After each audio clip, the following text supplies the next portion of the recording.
لگے رہو. جب یہ لگے رہو گے مشق ہوتی رہے گی تو پھر ہمت میں قوت آ جائے گی, سستی سست پڑ جائے گی انشاءاللہ تعالی. تو اس کا حل صرف یہ ہے کہ آدمی اپنی ہمت کو کام میں لائے. اور دوسری بات یہ ہے کہ سستی کے مقابلے کے لیے کچھ تھوڑی سی تدبیریں بھی بزرگوں نے بتائی. ان کے کرنے سے ہمت میں قوت پیدا ہوتی ہے اور سستی کا کچھ نہ کچھ علاج ہو جاتا ہے.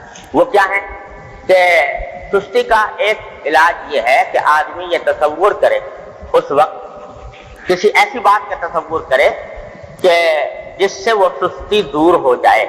مثلا مثال دیتا ہوں, مثال کے طور پر نماز کا وقت ہوا, اذان ہوئی, جماعت کی طرف بلایا گیا اور طبیعت میں سستی آ گئی کہ بھائی نہیں جائیں, نماز کو نہ جائیں, سستی آ گئی. تو اس وقت یہ تصور کرے کہ آج تو اس وقت میں سستی کر رہا ہوں, لیکن اگر ٹھیک اسی وقت میرے پاس دعوت آ جائے کسی بڑے صاحب اقتدار کی, حاکم وقت مجھے بلائے کہ آؤ تمہیں انعام دیں, تو کیا پھر بھی میں سستی کروں گا؟ یہ سستی اس وقت آ رہی نماز کو جانے کے لیے. تو اگر مجھے اچانک فون آ جائے کہ جی صدر مملکت کا فون آیا ہے اور انہوں نے آپ کو ایک مربع الاٹ کرنا ہے زمین کا, آپ کو ملے گا یا 1 لاکھ روپے آپ کو ملیں گے انعام کے طور پر, کیا پھر بھی سستی آئے گی؟ تو معلوم ہوا کہ یہ بے حقیقت ہے سستی جو میں کر رہا ہوں. تو جب ایک معمولی دنیا کے حاکم کی دعوت پر میری یہ سستی کافور ہو جائے گی تو وہ احکم الحاکمین جو بلا رہا ہے مجھے, حی علی الصلاح حی علی الفلاح, تو کیا اب بھی سستی کروں گا؟ میں تصور کروں, ایسا تصور کروں. تو جب معلوم ہوا کہ یہ جو سستی آ رہی ہے یہ نماز کی اہمیت دل میں نہ ہونے کی وجہ سے آ رہی ہے, حاکم کی اہمیت ہے اور اس کے انعام کی اہمیت ہے, اس واسطے میں اس صورت میں سستی کا مظاہرہ نہیں کروں گا. اس وقت کیونکہ نماز ہے اس کی اہمیت نہیں, اس واسطے کر رہا ہوں. تو اب غور کرو کہ یہ کتنی بڑی زیادتی کی بات ہے کہ ایک معمولی سے دنیا کے حاکم, فانی حاکم جس کے ہاتھ میں کچھ بھی نہیں, اس کے لیے تو میں یہ کام کروں اور احکم الحاکم. یا مثلا گناہ کا داعیہ پیدا ہوا, یہ اللہ بچائے یہ گناہ بہت پھیلا ہوا ہے, آنکھ کا گناہ. تو آنکھ کا گناہ کرنے کا داعیہ پیدا ہوا کہ میں کسی نامحرم کو لذت لینے کی نگاہ غرض سے دیکھوں, تو کیا کرو؟ یہ سستی, اب اس سے بچنے میں سستی آ رہی ہے, تو کیا کرو کہ یہ تصور کرو کہ اگر اس وقت میں جس وقت میں یہ کام کرنے جانا چاہ رہا ہوں, اس وقت میں میرا باپ مجھے دیکھ لے, میری اولاد مجھے دیکھ لے, یا اس عورت جس کی طرف دیکھنا چاہتا ہوں اس کا شوہر مجھے دیکھ لے, یا کوئی میرا شاگرد میرا مرید مجھے دیکھ لے اس حالت میں کہ یہ بدنگاہی کر رہا ہے, تو کیا بنے گا؟ کیا پھر بھی میری نگاہ اٹھے گی؟ جب یہ لوگ موجود ہوں ان کے سامنے پھر بھی نگاہ اٹھے گی ناجائز کام کرنے کے لیے؟ ظاہر ہے کہ نہیں اٹھے گی. اس واسطے کہ باوجود اتنا تقاضا ہونے کے اگر پتہ چلے کہ میرا باپ دیکھ رہا ہے, میری اولاد دیکھ رہی ہے, نگاہ ہٹا لوں گا. تو جب یہ بات ہے کہ ان لوگوں کے دیکھنے کی وجہ سے میں بچ سکتا ہوں, تو احکم الحاکمین تو ہر وقت دیکھ رہا ہے, اس کے دیکھنے سے نہ بچوں. یہ تصور کرو. تو یہ تصور کرنے سے سستی کا علاج ہوگا اور سستی اور گناہ کے تقاضے جو ہیں وہ مانگ پڑیں گے. یہ تصورات جو ہیں یہ فائدہ مند ہوتے ہیں سستی کو دور کرنے کے. اور ہمارے حضرت والا فرماتے تھے قدس اللہ تعالیٰ سے رہو کہ اپنے نفس کو بہلایا کرو کہ مثلا بستر پر پڑے ہوئے ہو رات کے وقت میں, تہجد کے وقت میں آنکھ کھلی لیکن سستی ہو رہی اٹھنے کو, تو چلو اچھا بھائی چلو نماز نہ پڑھنا, اٹھ کے بیٹھ جاؤ, بیٹھ کے دعا کر لو. تو بیٹھ گئے, دعا کی, تو سوچا میں اٹھ تو گئے ہو یہاں پر, تو چلو اٹھ کے غسل خانے تک چلے جاؤ, فارغ ہو جاؤ اپنی ضروریات سے, پھر آ کے سو جاؤ. پھر پہنچ گئے تو کبھی جب یہاں تک آیا تو وضو بھی کر لو, اور جب وضو کر لیا تو پھر کیا سوچا کہ چلو اب کچھ رکعتیں ہی پڑھ لیں. فرمایا کہ بہلا کر اپنے نفس کو بہلا کر لے جاؤ اللہ تعالیٰ کی طاعت کی طرف. یہ بھی سستی کو دور کرنے کا ایک طریقہ ہے. تو یہ تو ہے تدبیریں. تصور ایسا بناؤ, اپنے نفس کو بہلاؤ, اور یہ کہو کہ اللہ تعالیٰ نے مجھے اتنی ہمت دی ہے تو میں اس ہمت کو کام میں لا کر اس کا مقابلہ کروں گا, عزم کرو.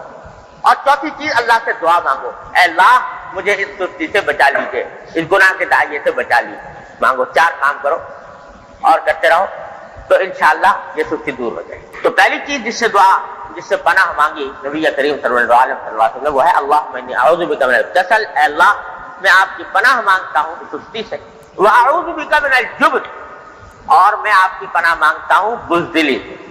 یہ بھی بڑی عجیب دعا مانگی آپ نے، بزدلی سے۔ ذرا سوچو، ہم لوگ کبھی ہم نے دعائیں مانگی ہیں یہ کہ اللہ سستی سے بچائیے، اللہ بزدلی سے بچائیے، لیکن حضور صلی اللہ علیہ وسلم مانگ رہے ہیں بزدلی سے بچائیے۔ بزدلی کا مطلب کیا ہے جس سے پناہ مانگی ہے؟ ایک مطلب تو اس کا ہر ایک آدمی جانتا ہے، بہادری کے مقابلے میں بزدلی ہوتی ہے، بہادری کے مقابلے میں بزدلی ہوتی ہے۔ کسی شخص کا آدمی مقابلہ کرے بہادری کے ساتھ اور ایک کیا ہے کہ اس کے آگے بزدلی دکھلائے، مشہور معنی ہے اس سے۔ لیکن شریعت میں جس چیز کو بزدلی کہا گیا ہے اور جو مذموم ہے، جس سے پناہ مانگی گئی، وہ یہ کہ جس جگہ انسان کو طاقت دکھانے کی ضرورت ہو وہاں وہ طاقت نہ دکھے اور تم دبا کر واپس آ جائے، یہ ہے بزدلی۔ مثلا ایک دشمن ہے اور وہ مسلمانوں پر حملہ آور ہے، تو اس کے مقابلے پر طاقت دکھانے کی ضرورت ہے، آدمی جو ہے وہ صورت میں دم دبا کر بھاگ آئے، تو یہ بزدلی ہے۔ جہاں پر شریعت نے مطالبہ کیا اس سے کہ تم مقابلہ کرو، وہاں مقابلہ نہیں کرتا، بھاگ آیا، یہ بزدلی ہے۔ اسی طرح بزدلی یہ بھی ہے کہ کہیں آپ کے اوپر شریعت نے واجب کیا تھا کہ حق بات کہیں، لیکن آپ نے یہ سوچ کر کہ یہ حق بات اگر کہوں گا تو لوگ برا مان جائیں گے اور لوگ جو ہیں برا مان کر مجھے برا سمجھیں گے، اس واسطے آپ نے وہ حق بات نہیں کی، یہ بھی بزدلی۔ اور اس بھی یہ بھی وہ چیز سے پناہ مانگی نبی کریم صلی اللہ علیہ وسلم۔ اسی طرح ایک آدمی ہے، اس کے دل میں داعیہ پیدا ہوا کہ میں کوئی نیک کام کروں، لیکن ڈر رہا ہے کہ اگر میں نیک کام کروں گا تو میرے جو معاشرے کے لوگ ہیں، آس پاس کے لوگ ہیں، وہ میرے اوپر نام رکھیں گے، مجھے ملا کہیں گے، مجھے چڑھائیں گے، مجھے تانے دیں گے، تو ان تانوں سے گھبرا کر آدمی وہ نیک کام چھوڑ دیتا ہے، یہ بھی بزدلی۔ ایک جیسے بہت سے لوگ ہیں جن کو دل میں داعیہ پیدا ہوتا ہے کہ بھئی ہم سنت کے مطابق اپنا حلیہ بنائیں، اپنی وضع قطع سنت کے مطابق کریں، ہماری چہرے پر نبی کریم صلی اللہ علیہ وسلم کی طرح داڑھی ہو، ہمارے لباس پوشاک جو ہے وہ غیروں کی طرح کرنا ہو۔ دل میں یہ خیال پیدا ہوا، دل بھی چاہ رہا ہے، لیکن اس لیے چھوڑ رہا ہے کہ اگر میں یہ کام کر لوں گا تو کوئی کہتا ملا ہو گیا، کوئی کہتا وہ رجت پسند ہو گیا، کوئی کہتا ہے کہ یہ پیچھے لوٹ گیا، کوئی مجھے تانے دے گا، کوئی میرے اوپر نام رکھے گا، لوگ کیا کہیں۔ ان لوگوں کے ڈر سے آدمی اس نیکی سے محروم ہو رہا ہے، یہ بھی کیا ہے؟ بزدلی۔ یہ ساری بزدلی کی اقسام تو نبی کریم صلی اللہ علیہ وسلم نے پناہ مانگی بزدلی سے۔ تو ایسے آدمی کو جس کو اس قسم کے اندیشے ہوں، یہ خاتون ہے، وہ بے پردہ ہے لیکن دل میں داعیہ پیدا ہوا کہ میں پردہ کر لوں شریعت کے مطابق، لیکن اندیشہ ہو رہا ہے کہ اگر میں شریعت کے مطابق پردہ کروں گی تو لوگ، عورتیں جو ہے میری ہمجولیاں، میری سہیلیاں، میرے ملنے جلنے والیاں، وہ میرے اوپر نام رکھیں گی، مجھے برا بھلا کہیں گی، تو اس کی وجہ سے ترک کر رہی ہے، یہ کیا ہے؟ بزدلی۔ تو ایسے لوگوں کو خاص طور پر یہ چاہیے کہ یہ دعا کریں، اللہم انی اعوذ بک من الجبن، اے اللہ میں آپ کی پناہ مانگتا ہوں بزدلی سے۔ کوئی بھی ایسا کام جو آپ کی طرف سے میرے لیے ضروری ہو، وہ لوگوں کے ڈر سے، لوگوں کے خوف سے، لوگوں کے اعتراضات کی وجہ سے میں چھوڑنے نہ پاؤں۔ اللہم انی اعوذ بک من الجبن۔ اور پھر بھائی دو اور باتیں ہیں کہ فرمایا کہ میں اللہ آپ کی پناہ مانگتا ہوں بڑھاپے، ایسا بڑھاپا جو انسان کو ناکارہ کر دے، جس کی وجہ سے آدمی دوسروں کا دست نگر ہو جائے، دوسروں کے سہارے لگ جائے، اپنا کام خود نہ کر سکے، یا دوسرے لوگوں کے لیے تکلیف کا سبب بن جائے، اس سے پناہ مانگ کہ اللہ ایسے بڑھاپے سے پناہ ہے، آپ کی پناہ مانگ۔